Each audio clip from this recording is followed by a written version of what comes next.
Finally, viewers, there's been a major attempt to escalate the dispute with the centre on the proposed readjustment of seats in Indian Parliament after the 2026 population census is completed. Tamil Nadu Chief Minister MK Stalin has shot off a fresh letter to all Chief Ministers of southern states today. The Tamil Nadu Chief Minister has also cleverly tried to make this more than a North-South issue by roping in Punjab Chief Minister and Bengal Chief Minister and even the Chief Minister of Odisha, which is, of course, a BJP-ruled state. In his letter, he says, an initial step towards unified action, I propose an inaugural meeting in Chennai on March 22nd, 2025. So that, viewers, is about 10 to 12 days from now. Now, viewers, while Stalin is trying to rally the chief ministers, he may struggle to, at the first instance, even bring all South CMs on board.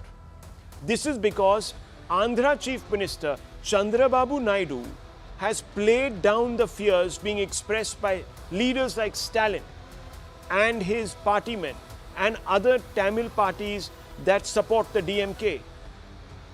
Mr. Naidu has come out and said, and I quote, delimitation is a continuous process occurring once in 25 years. Don't link all issues at a time.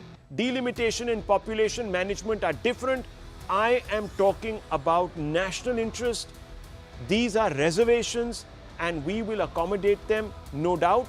All those things will be discussed. Sometimes some decisions are taken on the basis of assumptions, but sometimes all assumptions don't give dividends for the society. We have to change our views, unquote. Now, viewers, we are joined by S. Gurumurthy, editor of the legendary Tughlaq and a distinguished conservative voice from the South, to shed some light on this potentially divisive issue and explore whether the apprehensions being raised are founded on fact or are they founded purely on fiction. Mr. Gurumurthy, thank you very much for speaking to me. Do you think the incoming delimitation exercise, whenever it happens, of course, after the census, will lead to political imbalance in favor of North Indian states to the disadvantage of the South? See, there are two dimensions to this issue. One is that the Tamil Nadu polity or political parties or leadership are not very much aware of the very foundations of Indian democracy, which rests on periodic delimitation exercise based on population. In fact, it is one of the errors of the central government since 1980s to have not even discussed about it. It was not even in the discourse. The last delimitation was perhaps done before my generation became aware of what politics is. So I wouldn't find fault with them for their ignorance. But there is definitely a political ecosystem in Tamil Nadu, which the DMK has built up over a period. I mean, from the beginning, the DMK, has been sourced in anti-national thoughts, anti-North, and anti-Hindu. For this, for example, this NEP 2020, it provided some munition, and now this delimitation. So I think some public education is needed on that, and I think it will happen. It's not going to be just a... But Mr. Gurumurthy, the DMK says that southern states will be penalized for controlling their population growth. If you look at the numbers, that is borne out. How do you view this? You see, actually, it is not that you have reduced population without a purpose. You reduce that is, you controlled the population for economic prosperity. It is a trade-off between economic prosperity and the number of people you have. So to say that you reduce the population and didn't get anything is wrong. That you got prosperity. South as a whole grew, and South had vast coastal areas, and it had its own natural advantages which it exploited. So I will tell you one or two things. For example, from Tamil Nadu, because it became a highly educated state, nearly 3.5 to 4 million people moved out of Tamil Nadu. Had they stayed here, then there would have been 4 or 5 more seats they would have got. So to say that it is only population reduction which is responsible, but also popularity, the prosperity, Right. and the educational system which enabled your people to move out. So all these things, when I wrote in Tughlaq as an editorial on this issue, so many responses came to me that we are not aware of these things. So my own feeling is that this will have to be discussed. I'm very happy that Tamil Nadu BJP has undertaken an exercise on the NEP.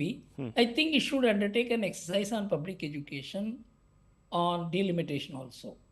See, delimitation, many people do not know. It is also linked to women's reservation. If delimitation exercise is not undertaken and the number of seats do not get expanded, women's reservation can never be achieved because the existing parliamentary seats cannot be parted with to the extent of 33% to women. So that is how the Modi government clubbed the two. Okay. The important point is it is not only a question of Tamil Nadu, it is an all India issue. And you have an all India Indie alliance. And this has to be made part of what is the India alliance view on this. What is Mamta's views on this? What is Uddhav Thackeray's view on this? Sharad Pawar's view on this? It's not going to be an easy, don't reduce it to an issue between Tamil Nadu, DMK on the one hand, and the central government and the BJP on the other. It will not happen that way. So my own feeling is that this matter requires public education. It also requires intense discussion. It also requires co-opting the media, academic institutions, and this exercise will have to be deepened as something which is integral to our politics. Chandrababu Naidu responded to this one thing by asking people to produce more children. And Stalin has started it that way. I think these are all the right responses.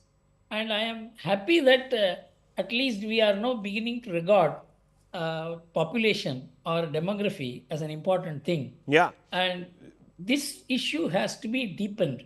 There is a relationship between democracy and demography. And I think this will do good. I will not reduce it purely into an issue between DMK and BJP. Yeah, well, that's the reason why Mr. Naidu made that appeal to Andhra couples saying produce more children, because population management is important, demography is important to continue growth. And we have seen, viewers, that in a large number of states now, TFR has fallen below the critical threshold where replacement of population is not happening. And this, I think only Uttar Pradesh and a couple of northeastern states and perhaps Bihar. Bihar, of course, is an outlier, it's at 3.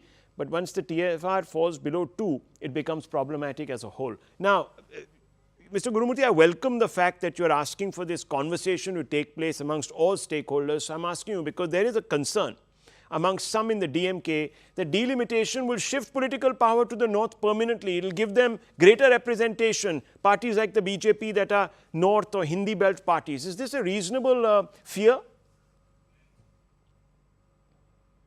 You see, let us look at even earlier. The Tamil Nadu had only 39 seats. The northern India had 4 times that seat. If it becomes 6 times that seat, it is not going to matter. If you consider you are alone, no state can consider itself to be alone. For example, take Kerala. They say it may get even less than what Tamil Nadu is not going to get less than what it has. But Kerala may get less than what it has. But it is only because of migration. Huge amount of migration has eroded the Kerala population apart from the birth rate. So, my feeling is that this argument is not going to click beyond a point. Of course, it will be a political talking point and the BJP will have to respond to it. And the Congress is in difficulties, though it may be attending the the all-party meeting. The Congress is in difficulties. So, it is not going to be purely national party versus regional party because there are regional parties which are gaining. Regions which are gaining. Mamta, for instance, Akhilesh, for instance, Lalu Yadav, for instance. So it is not it should not be allowed to be reduced into an issue between Tamil North and Nadu South. Yeah, Tamil and Nadu, North. Because the India alliance You talked about is an alliance of regional parties. you talked about with the Congress in Congress. it. Yeah, So that's it's right. not going to be so easy for the DMK to sell its point. So that's interesting, because let me bring in the Congress part of this. You said that the Congress has got itself in a bit of a twist because Stalin seems to have abandoned the Jitni Abadi Utna Haq slogan propounded by his closest ally Rahul Gandhi. Rahul Gandhi may give it up, but the Congress cannot give it up. Because Congress in Rajasthan is gaining. In Madhya Pradesh, these are the areas where the Congress still has some influence. So if they give that up, then the Congress will not exist in those places. If, for example, Congress takes the position that we should not gain in Rajasthan or Madhya Pradesh or Maharashtra or Gujarat, leave UP aside, which is where the Congress doesn't exist. The places where the Congress exists, do you mean to say they can compromise on the number of seats they are going to get additionally? It's impossible. But just imagine a situation where Stalin can actually bring the South states together and they resist altogether. Can that trigger a constitutional crisis? No, it won't be a constitutional crisis because this delimitation exercise will have some consensus element. It will not be purely, in my view, arithmetical. So the southern states, the Tamil Nadu alone cannot act unilaterally. It will just try to join hands with other southern states. So some formula, some compromise will have to be worked out as to how to handle this.